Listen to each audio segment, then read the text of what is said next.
अभी आंखों की शम्में जल रही हैं, प्यार जिंदा है। अभी आंखों की शम्में जल रही हैं, प्यार जिंदा है। अभी मायूस मत होना, अभी बीमार जिंदा है। आज अगर जो झूठ वो चाह रहे हैं वो दुनिया के सामने रख दे रहे हैं और वो झूठ बिक जा रहा है, तो सच बोलने वालों को भी एक बार अपने गिरेबान में झांकना पड़ेगा कि क्या हमने सच को सही तरीके से दुनिया के सामने नहीं रखा। क्या घर सजाने का तसव्वुर तो बहुत बात का है, पहले ये तय हो कि इस घर को बचाएं कैसे। बस्तियां छोड़ के जाने को कहा जाता है, पत्तियां रोज गिरा जाती है जहरीली हवा, और हमें पेड़ लगाने को कहा जाता है।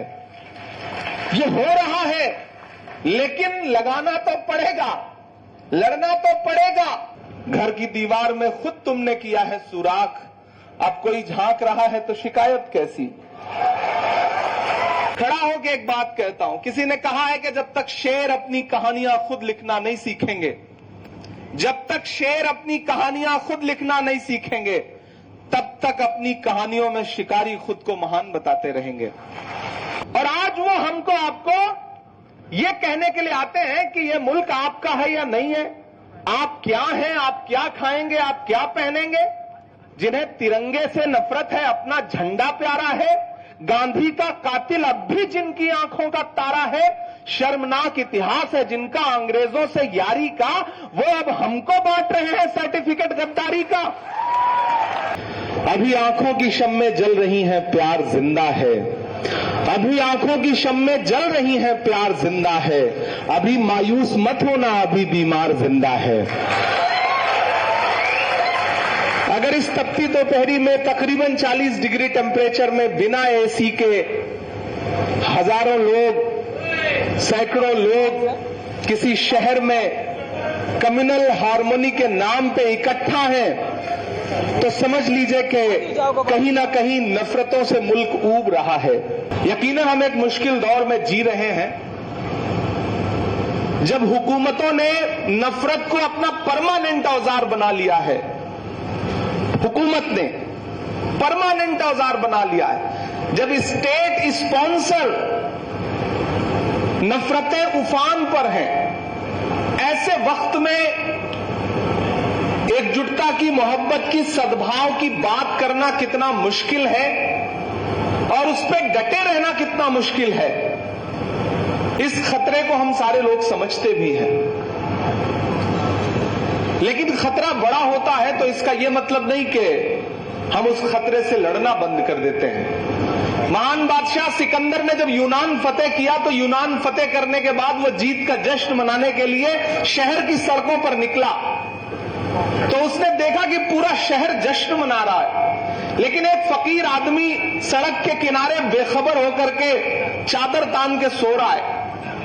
सिकंदर को गुस्सा आया उसे देख करके। सिकंदर अपने घोड़े से उतरा और उतर के उस सोते हुए फकीर के पास गया और उसके पास जाकर के उसे जोर की एक लात मारी और लात मार के कहा कि क्यों रे फकीर, मैंने शहर फतेह कर लिया, यूनान फतेह कर लिया, लोग जश्न मना रहे हैं और तू सो रहा है। उस फकीर ने बिना डरे हुए उनींदी आंखों से सिकंदर की तरफ देखा और देख करके कहा कि शहर फतेह करना बादशाहों का काम है, लेकिन लात मारना गधे का काम है। आप अंदाजा लगाइए कि वक्त के बादशाह के सामने कोई एक इंसान किस जिंदा दिली के साथ ये बात कहता है।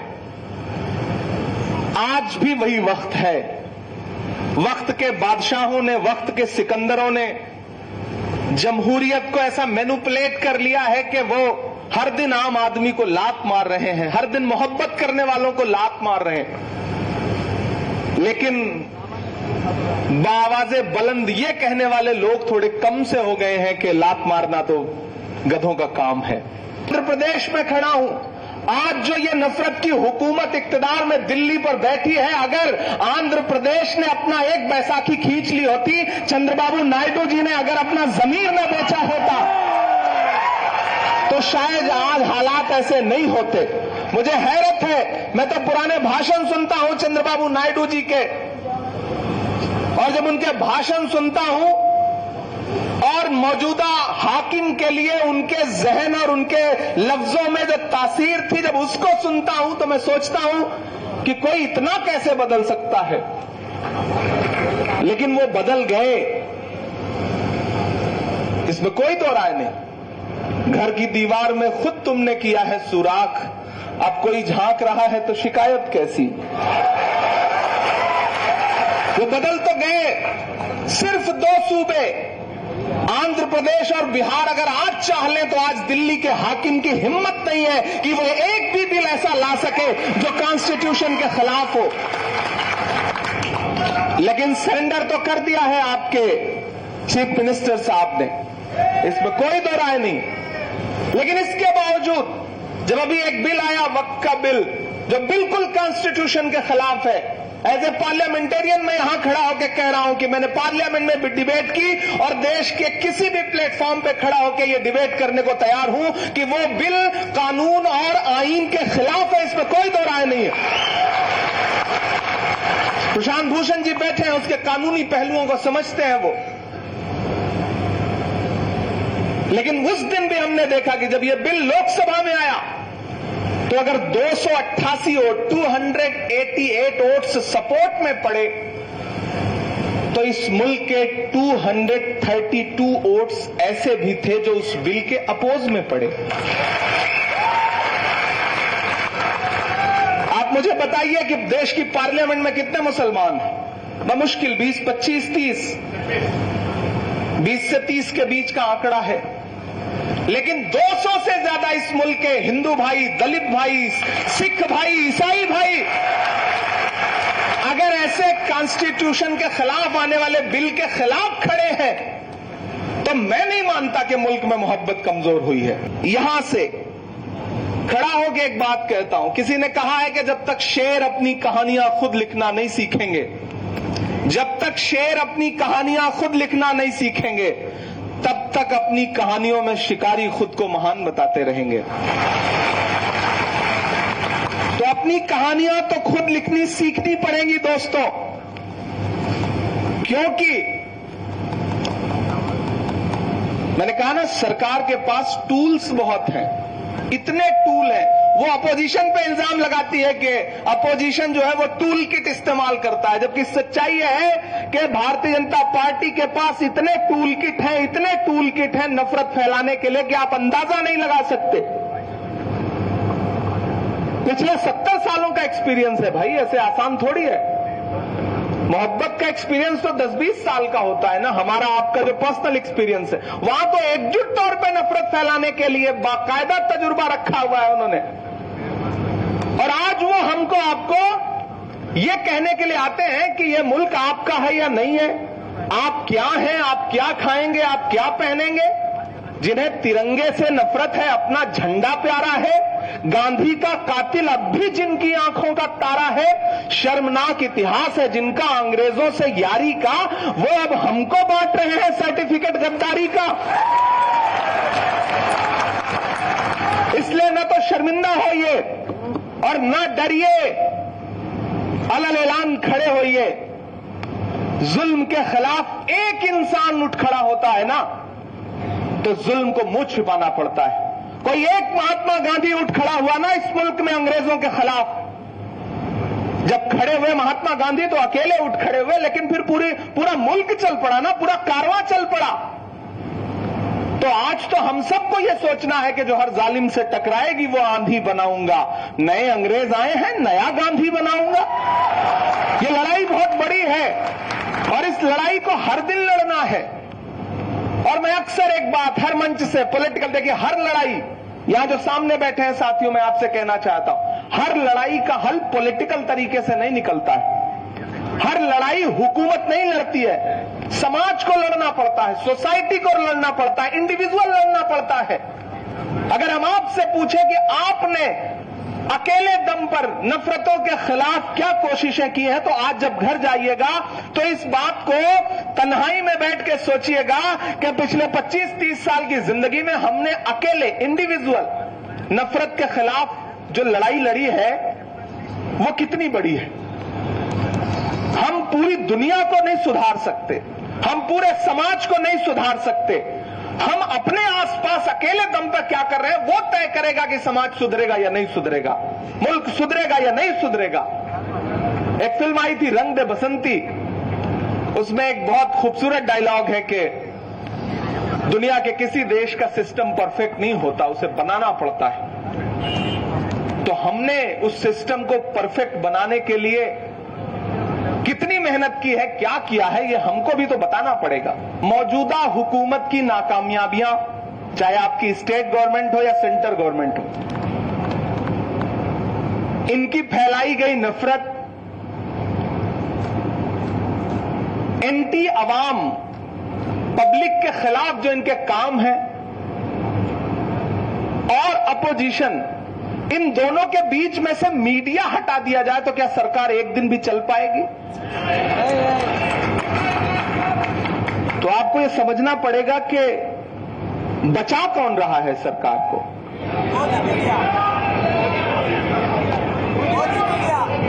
आपको जड़ तक तो जाना पड़ेगा। इधर हम पूछते हैं कि भैया रात के 2:30 बजे 26% टैरिफ लगा, कच्चे तेल की कीमत कम हुई, फिर भी एक्साइज ड्यूटी 2 रुपए बढ़ा दी गई। हम सवाल पूछते हैं कि 50 रुपए एलपीजी पे क्यों बढ़ गया, तो वो कहते हैं कि हम तहव्वुर राना को ला रहे हैं और उस पर डिस्कस करते हैं। जब हम ये उनसे पूछते हैं कि कश्मीर में आज भी लोग मारे जा रहे हैं, उस पर सवाल करते हैं, तो वो कहते हैं कि नहीं, वहां पे कोई सेना है जो प्रोटेस्ट कर रही है, आओ उस पर बात करते हैं।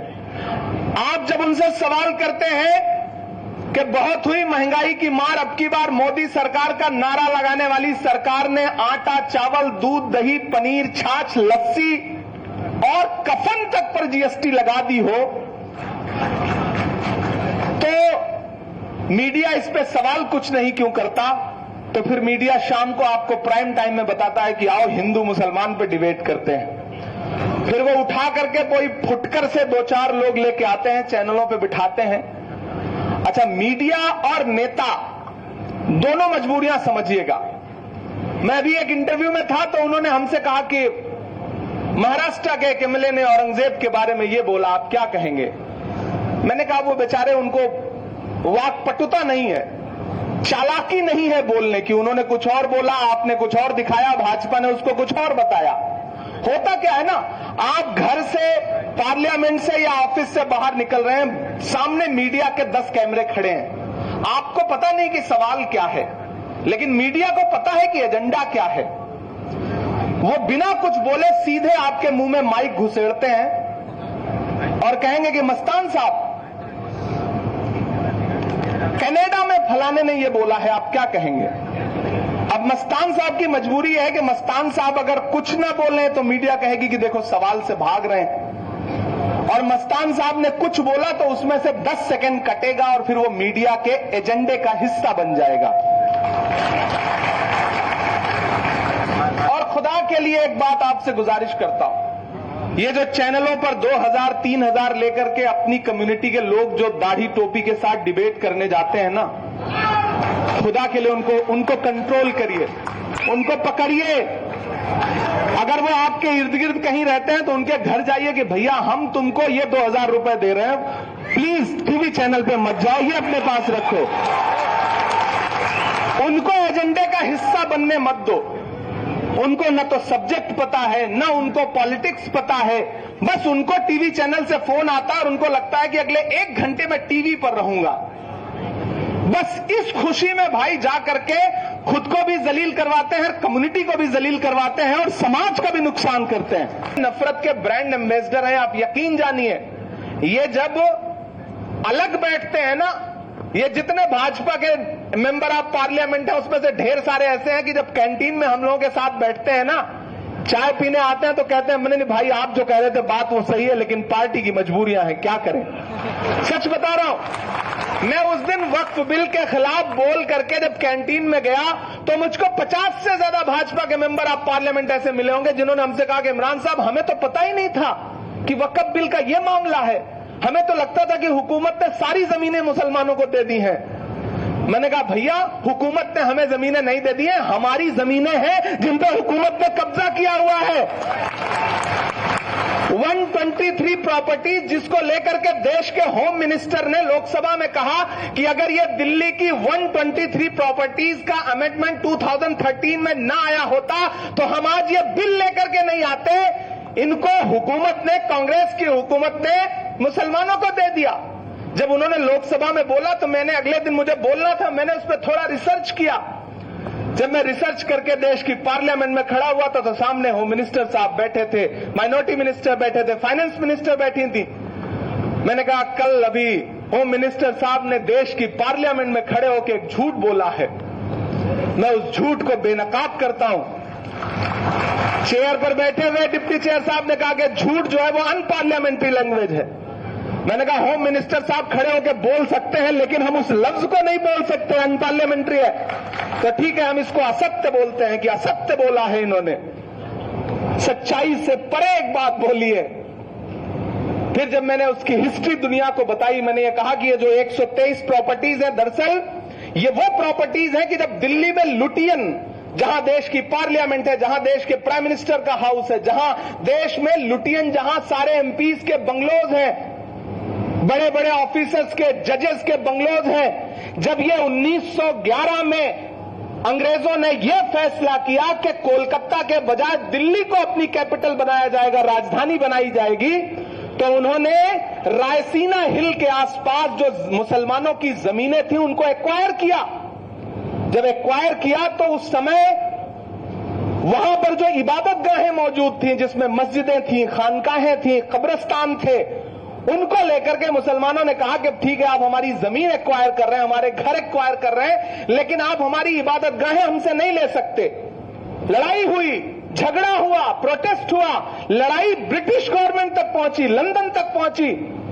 तो ब्रिटिश गवर्नमेंट ने 1913 में मुसलमान वैलिडेशन वक्फ एक्ट बना करके वो 123 प्रॉपर्टीज उस समय वक्फ की थी, जिनके बारे में आज अमित शाह जी कहते हैं कि ये तो कांग्रेस ने दिया है। उसके बाद आप यकीन जाने कि मुझसे ढेर सारे बीजेपी के एमपीज ने कहा कि भाई आपने तो हमारी आंख खोल दी, हमें तो पता ही नहीं था। हमने कहा फिर भी आप वोट तो उन्हीं को देंगे, इसमें कोई दो राय नहीं, आप दीजिए भी, लेकिन आप ये जान लीजिए कि सच्चाई ये है कि मत समझना डराने से डर जाएंगे, अब के सारी हदों से गुजर जाएंगे, मौत के नाम का खौफ देता है क्यों, मौत के नाम का खौफ देता है क्यों, मौत जिस रोज आएगी मर जाएंगे, मत समझना कि हमने ज़मज़म दिया, आबे गंगा दिया। विजय राव जी के बुलाने पे इमरान यहां खड़ा है और हम सब मिलकर मोहब्बत की बात कर रहे हैं। शफी भाई के बुलाने पे प्रशांत भूषण जी अगर बैठे हैं और वो मोहब्बत की बात कर रहे हैं मोहित हसन साहब के साथ, तो यही तो वो हिंदुस्तान है जिससे डरती है भाजपा, जिन तस्वीरों को देखना नहीं चाहते हैं नफरत वाले लोग। कि हमने ज़मज़म दिया, आबे गंगा दिया, तुमने भारत को दंगा ही दंगा दिया। और अगली जो लाइन है ना, उस पर तैयार रहिएगा, आपका एक एक हाथ उठना चाहिए कि हमने ज़मज़म दिया, आबे गंगा दिया, तुमने भारत को दंगा ही दंगा दिया, तुमने एक रंग के ख्वाब देखे मगर, तुमने एक रंग के ख्वाब देखे मगर, हमने हिंदुस्तान को तिरंगा दिया।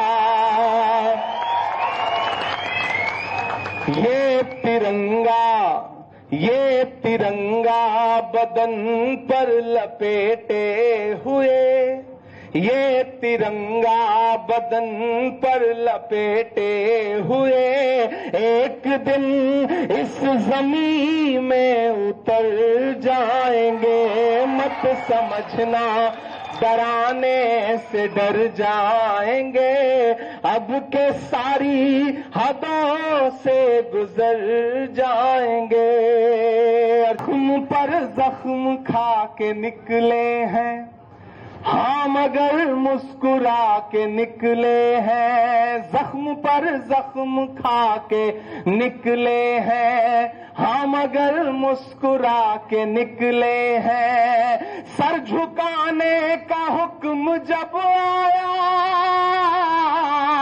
सर झुकाने का हुक्म जब आया और भी सर उठा के निकले हैं। नारे हक लगा के निकले हैं, नारे हक लगा के निकले हैं। और विजयवाड़ा वालों, हर सितम का जवाब आएगा, देखना इंकलाब आएगा। जिन्हें ये लगता है कि 10 साल 15 साल 20 साल की हुकूमत में वो सब बदल देंगे, अपनी मर्जी का हिस्ट्री, अपनी मर्जी का इतिहास जो है वो देश के सामने रख देंगे, चंद सड़कों के शहरों के नाम बदलने से वो सारा निजाम बदल देंगे। दरअसल उन्हें पता ही नहीं है कि आप 10, 20, 25 साल के तारीख और हिस्ट्री की जो बात कर रहे हैं, ये हिस्ट्री बड़ी जालिम होती है, तारीख बहुत जालिम है। 50 साल और 100 साल 200 साल हुकूमत करने वाले लोग एक पन्ने में पलट जाते हैं और अगली हुकूमत आ जाती है। यह हिस्ट्री बहुत जालिम है, उन्हें यह बात समझनी पड़ेगी। और इसलिए मैं अलल ऐलान ये कहता हूं, मेरा यकीन है ये कि हर सितम का जवाब आएगा, देखना इंकलाब आएगा। अच्छे दिन का किए थे जो वादा, उनका दिन भी खराब आएगा, उनका दिन भी खराब आएगा। झूठ के हाकिमों के चेहरे पर आईना हम दिखा के निकले हैं, नारे हक लगा के निकले हैं और भी सर उठा के निकले हैं।